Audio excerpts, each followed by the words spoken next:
أعوذ بالله من الشيطان الرجيم. بسم الله الرحمن الرحيم.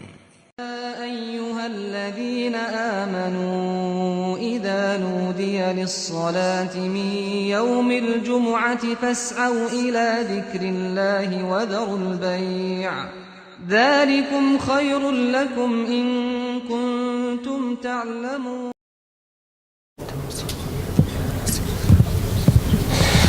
إن الحمد لله نحمده ونستعينه ونستغفره ونعوذ بالله تعالى من شرور أنفسنا ومن سيئات أعمالنا. من يهد الله فلا مضل له ومن يضلل فلا هادي له، وأشهد أن لا إله إلا الله وحده لا شريك له، وأشهد أن محمدًا عبده ورسوله صلى الله عليه وعلى آله وسلم تسليماً كثيراً. أما بعد، فإن خير الكلام كلام الله تعالى، وخير الهدي هدي محمد صلى الله عليه وآله وسلم، وشر الأمور محدثاتها، وكل محدثة بدعة، وكل بدعة ضلالة، وكل ضلالة في النار. أما بعد. Allah subhanahu wa ta'ala tells us about the importance of taqwa in the Quran many times. And likewise in the hadith of the Prophet alayhi salatu wasalam, we see that the Prophet repeated the importance of taqwa. But what I see in some cases, that some people do not have a good grasp on the concept of taqwa.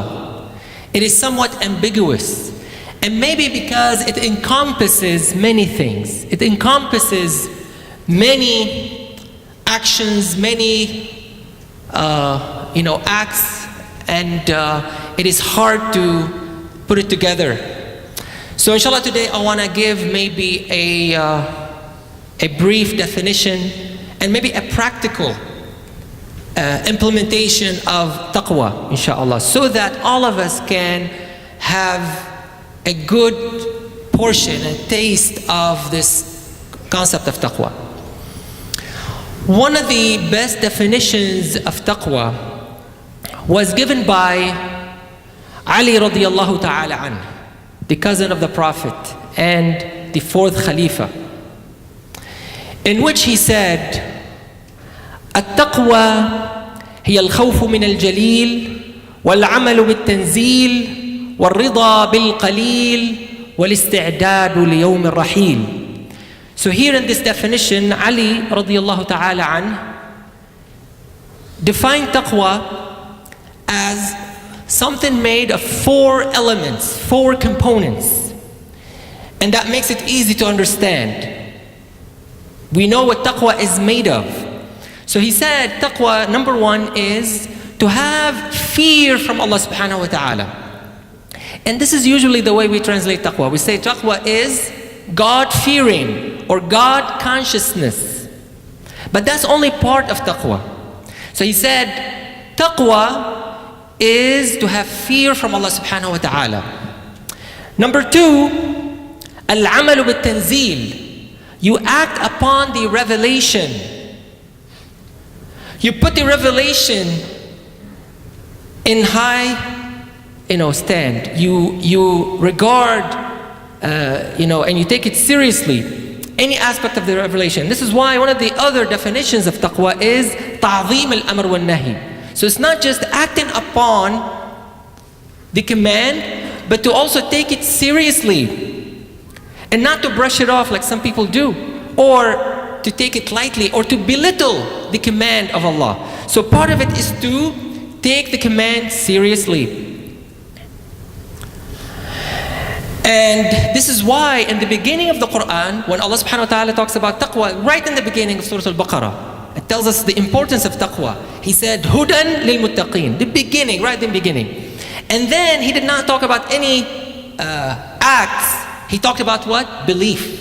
الَّذِينَ يُؤْمِنُونَ بِالْغَيْبِ. So part of taqwa is belief, to have faith, to believe in Allah subhanahu wa ta'ala, the day of judgment, and so on. So al-amal bit-tanzil, to act upon the revelation, is not only salat and zakat and hajj. It's all of the revelation. And that's why sometimes we see people have a narrow understanding of taqwa, because they don't take that into consideration. The third element of taqwa, according to Imam Ali radiallahu anh, is ar-rida bil-qalil. To be satisfied with the little. Whatever Allah subhanahu wa ta'ala gave you, you are okay, you are satisfied. Meaning, you're not complaining, you're not objecting. You're not complaining about Allah subhanahu wa ta'ala. You're not complaining about the qadar of Allah, for example. You are okay, you are satisfied with whatever Allah subhanahu wa ta'ala has given you. Now that doesn't mean that you don't work or that you don't work hard. But still, some people work hard, some people are so smart, and their sustenance, their provision is limited. They have limited income. They are satisfied. They are happy with Allah's decree. The fourth element, وَالْإِسْتِعْدَادُ لِيَوْمِ الرَّحِيلِ, to prepare for the day of departure. What day of departure are we talking about? It's not your flight. It is our departure from this life. Meaning, to prepare for the hereafter. To prepare for the day of judgment. I think this is one element that I see missing from all of us. Especially in these days. So much materialism, so much focus on this life.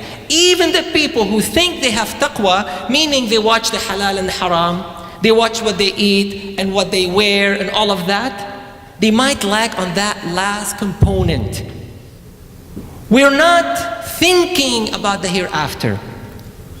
You know, it is interesting in the Quran, Allah subhanahu wa ta'ala tells us there are two types of people. In Surah Al-Baqarah, when he was talking about Hajj, and you can tell that by the kind of dua you make. And this is a quick test, everybody can do it. He said, فَمِنَ النَّاسِ مَنْ يَقُولُ رَبَّنَا آتِنَا فِي الدُّنْيَا وَمَا لَهُ فِي الْآخِرَةِ مِنْ خَلَاقٍ وَمِنْهُمْ مَنْ يَقُولُ رَبَّنَا آتِنَا فِي الدُّنْيَا حَسَنَةً وَفِي الْآخِرَةِ حَسَنَةً وَقِنَا عَذَابَ النَّارِ. He said there are two types of people. Both believe in Allah because they're making dua. And they're making dua to Allah, not to anyone else. They're not committing shirk in that sense. But look at the content of dua. There's one kind of people who will say, oh Allah give me in this life. Atina fi dunya. Like all the dua is about this dunya. Everything they make dua for, they ask Allah subhanahu wa ta'ala for, is related to this life. Allah subhanahu wa ta'ala says, وَمَا لَهُ فِي الْآخِرَةِ مِنْ خَلَاقٍ. This kind of people will not have any portion in the hereafter. Why? Because all their focus is here in this life. Now look at the other type. Now the other type does not make dua only for the hereafter. It says, وَمِنْهُمْ مَنْ يَقُولُ رَبَّنَا آتِنَا فِي الدُّنْيَا حَسَنَةً وَفِي الْآخِرَةِ حَسَنَةً. The dua they make is very balanced and moderate. They make dua for this life and the hereafter. Atina, in this life give us something good. In the hereafter, give us something good as well. You know, a man came to one of the, I believe the tabi'een, and asked him the following. He said, how come when you look at the companions of the Prophet ﷺ, you see such focus on the akhirah, and they're hoping for the akhirah. They're looking forward to it. They can't wait. And look at us today. And I say, look at us today, which is even worse. We rarely think of the akhirah, let alone to hope for it. He said, what's going on? Why? He said, this is easy. See, because they were working for the akhirah. Their thoughts were for the akhirah. Their actions, they're planting for the akhirah basically. You're planting the seed for the hereafter. So of course, they're going to hope for the fruition of their acts. But if all your thoughts, all your acts, all your concerns, every day we wake up in the morning, the first thing you think about is this life. How I'm going to make more money. How I'm going to pay this bill. All legitimate. But the problem is, it's all here. When you go to bed at night, same thing. Not a single thought about the akhirah. He said, of course, you're not going to hope. You're not going to look forward for for the akhirah because you don't dedicate any time, you don't allocate any part of your energy, any part of your thoughts to the akhirah, to the hereafter. So that is natural, he said. So this is a really important part of taqwa.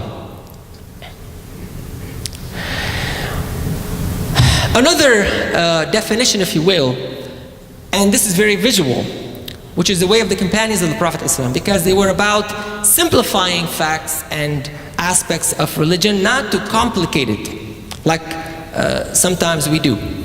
So a man came to Abu Hurairah radiallahu ta'ala anhu. He said, "Can you tell me what taqwa is?" Abu Hurairah said, "Imagine if you have a field full of thorns, and you have no option but to cross the field. What would you do in that case?" The man said, "Well, of course, I watch every single step I make before I do. I'm very aware of my surrounding. I watch every act I do." He said, this is exactly what taqwa is. You watch every act you do in this life. Now, there are things that would trick us out of taqwa. And this is where we have to maybe give you a practical example. A lot of times people don't fall into major sin right away. People don't go and do major drugs right away. People don't get pregnant right away while they're still in high school or college, outside of marriage. It doesn't happen like that. Shaitan has ways. And we have to be aware of the ways of shaitan. One way is to focus on minor sin first. Now we have to understand, minor sin in and of itself may not be harmful. You can argue, well, I don't see the evil in that. But minor sin is the gateway to the major sin. So it might look trivial. And this is why the Prophet ﷺ, he warned us about this. He said, "Iyyakum wa muhaqqarat adh-dhunub." Beware of the sins that you belittle, the small sins, the ones that you don't even pay attention to. Because what happens, فَإِنَّهُنَّ يَجْتَمِعْنَ عَلَى الْعَبْدِ حَتَّى يُهْلِكْنَا. They keep gathering and piling up on a person until they drown him, until they destroy him. One of the tricks of shaitan is to tell you, well, this is the first time, just give it a try, it's not gonna harm you, it's only one time. That's one of the greatest tricks of shaitan. And it was refuted by the Prophet ﷺ in another hadith. And don't ever think that there are free trials. There's no such a thing as free trials in life. You get them at the department store, at the grocery store, but you don't get them in life. There's no such a thing as a free trial. If you can please come forward so we can accommodate people who came late. Look at this hadith, talking about this very thing. The Prophet ﷺ told us that in this life, we are walking on this straight, wide path. Alhamdulillah, Allah subhanahu wa ta'ala guided you to Islam and everything, and you're walking on that straight path. He said, still, there'll be some challenges. Just because you are on a straight path, it does not mean that you cannot fall or deviate. So he said, on the two sides of this path, there are two walls along the way. And in these walls, there are openings. Now these openings are available. They're not locked. You don't have doors, you don't have gates. All you have, curtains. Now what is significant about a curtain? Well, a curtain is easily moved. You can move it, it's not secure.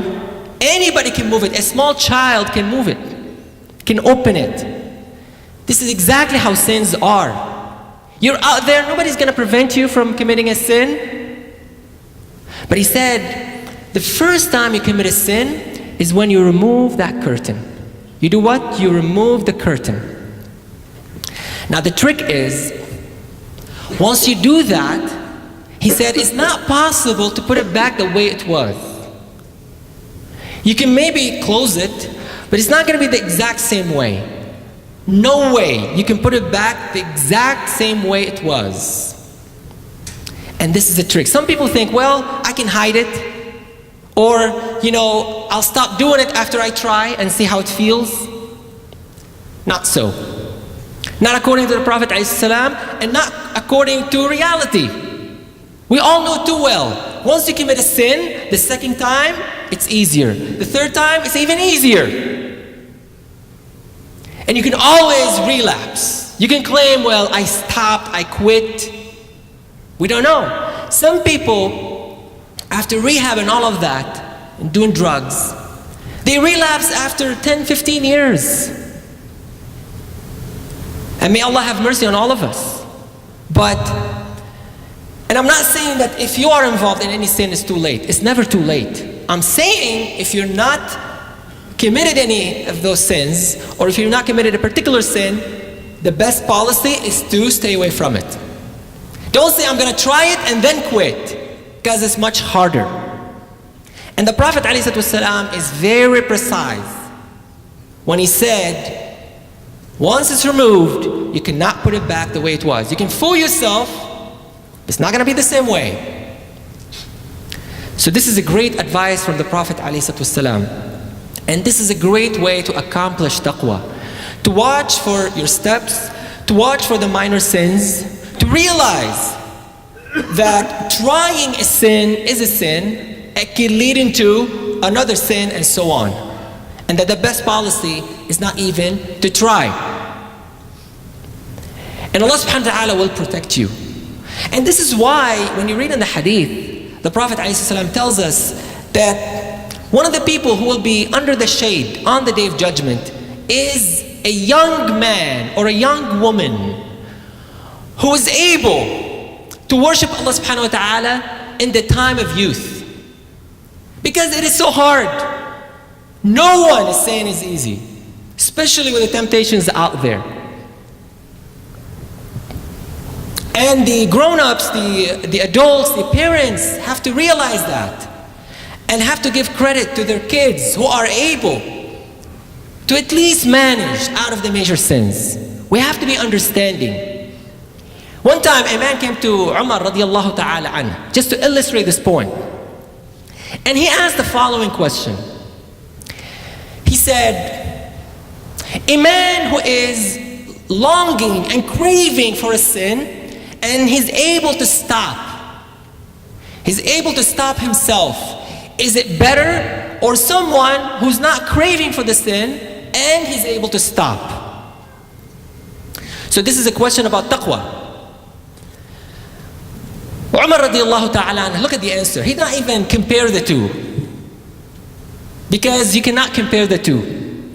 They're so far apart. Someone who is tried and tested with sins at the height of their youth, with all the temptations and all the accessibility, if you will, and someone who is a little older, may not have the temptation, may not have the drive, may not have the urge, may not have the craving. You know what he tells them?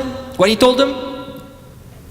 He said, he did not even mention the other person. He said, the one who's craving for a sin and able to stop himself and show some discipline, he said, أُولَٰئِكَ الَّذِينَ امْتَحَنَ اللَّهُ قُلُوبَهُمْ بِالتَّقْوَى.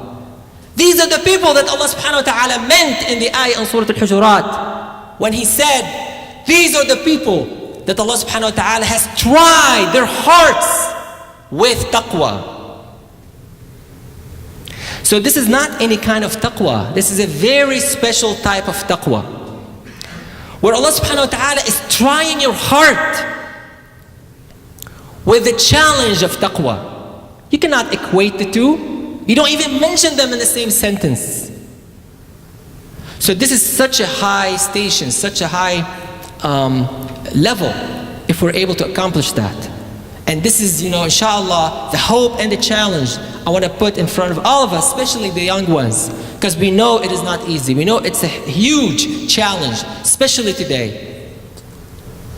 And we know it is a great honor to be able to do that, to be able to have taqwa in those situations. أقول قولي هذا وأستغفر الله لي ولكم. Alhamdulillah, wassalatu wassalamu ala rasulillah, amma ba'd.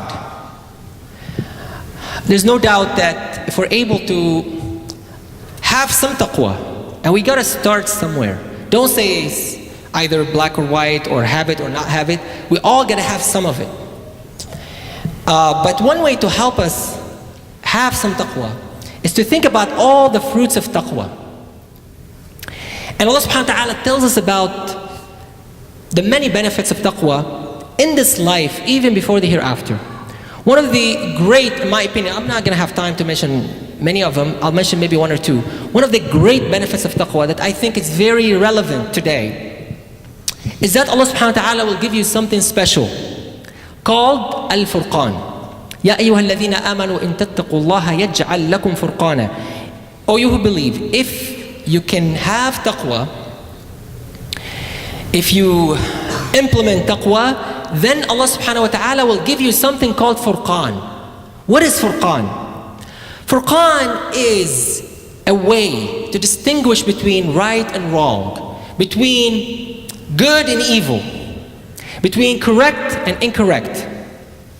Now this is so important, especially today, because we have less scholars. Even some scholars we see, we don't know if they're, tripping or not. So it is really important in this time and age, because there's so much confusion out there, especially when it comes to the matters of religion and Islam and so forth. We need the Furqan. And the prerequisite for Furqan, for this criteria to help us distinguish between right and wrong, the prerequisite is taqwa. And this is mentioned in more than one ayah. In a different ayah, Allah subhanahu wa ta'ala said, وَاتَّقُوا اللَّهَ وَيُعَلِّمُكُمُ اللَّهِ. Have taqwa in Allah, and Allah will teach you. Allah will be your teacher. And to me, this is the best honor you can have. If Allah becomes your teacher, and Allah is teaching you, what else do we need? It's the best teacher, no comparison. If Allah subhanahu wa ta'ala is teaching us in this life, if Allah subhanahu wa ta'ala is guiding our way in this life. And to me, this is one of the greatest benefits of taqwa. Even how to deal with issues like what we have, outside sometimes, people trying to defame Islam and so forth. Look what Allah subhanahu wa ta'ala said about that. He said, وَلَا تَسْمَعُنَّ مِنَ الَّذِينَ أُوتُوا الْكِتَابَ مِنْ قَبْلِكُمْ وَمِنَ الَّذِينَ أَشْرَكُوا أَذًى كَثِيرًا وَإِن تَصْبِرُوا وَتَتَّقُوا فَإِنَّ ذَلِكَ مِنْ عَزْمِ الْأُمُورِ. He said, you will hear. Allah subhanahu wa ta'ala is confirming, like you indeed will hear. وَلَا تَسْمَعُنَّ.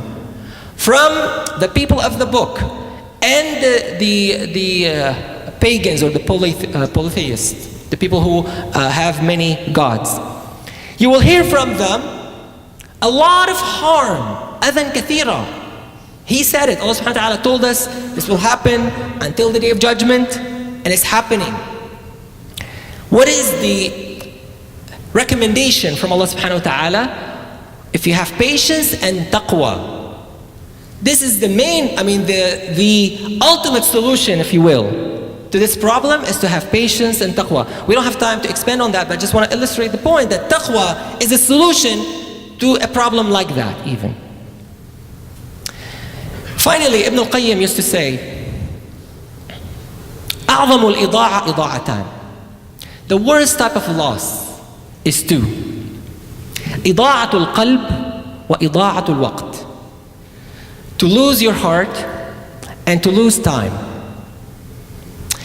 أما إضاعة القلب فسببها إيثار الدنيا على الآخرة. وأما إضاعة الوقت فسببه طول الأمل. He said the worst type of losses are two. Once you lose your heart, that's a big loss, because on the day of judgment, this is what's going to matter. Allah subhanahu wa ta'ala will judge you on the content of your heart. No one in this life can do that. Allah subhanahu wa ta'ala, you see in many ayat in the Quran, Allah subhanahu wa ta'ala mentions that the heart will be tested. تَطَّلِعُ عَلَى الْأَفْئِدَةِ, for example, the hellfire even knows or is basically punishing what's in the heart. That's the focus on the day of judgment. إِلَّا مَنْ أَتَى اللَّهَ بِقَلْبٍ سَلِيمٍ. On the day of judgment, the salvation, the criteria of salvation is to have a sound heart. So if you lose your heart, it's a big loss. It's an eternal loss. He said the reason people lose their hearts is because they prefer this life over the hereafter. So it goes back to the definition of taqwa, which is not preparing for the hereafter. And the second one is to waste time. And the reason people waste time is because they have such a long hope. People think they're going to live another 50 years, another 100 years. The people who utilize their time the most are the people who think they're going to die today. And even some non-Muslims do that because they know it works. But this is really the best way. Forget about all the time management books and seminars. The best way to save time and not to waste time is to think that your death is near, that you don't have a lot of time on this earth. Then you're not going to waste your time in any trivial matter. And this is the best policy to save time and to save your heart. We ask Allah subhanahu wa ta'ala to give us taqwa. We ask Allah subhanahu wa ta'ala to save our hearts. We ask Allah subhanahu wa ta'ala to allow us to understand the concept of taqwa and to implement it properly, and to develop this fear from Al-Jalil, and to develop this understanding of the revelation, and to be satisfied with the little, and to prepare for the day of judgment. اللهم ربنا لا تدع لنا في هذا اليوم العظيم ذنبا إلا غفرته ولا هما إلا فرجته ولا دينا إلا قضيته ولا عدوا إلا هزمته وقسمته ولا حاجة هي لك رضا ولنا فيها صلاح إلا قضيتها لنا ويسرتها لنا يا أرحم الراحمين. اللهم انصر من نصر دين محمد صلى الله عليه وآله وسلم واجعلنا منهم، واخذل من خذل دين محمد صلى الله عليه وسلم ولا تجعلنا منهم. اللهم ربنا أرنا الحق حقا وارزقنا اتباعه وأرنا الباطل باطلا وارزقنا اجتنابه. اللهم ربنا علمنا ما ينفعنا وانفعنا بما علمتنا وزدنا يا ربنا علما. نعوذ بالله من حال أهل النار. إن الله يأمر بالعدل والإحسان وإيتاء ذي القربى وينهى عن الفحشاء والمنكر والبغي يعظكم لعلكم تذكرون. وأقم الصلاة.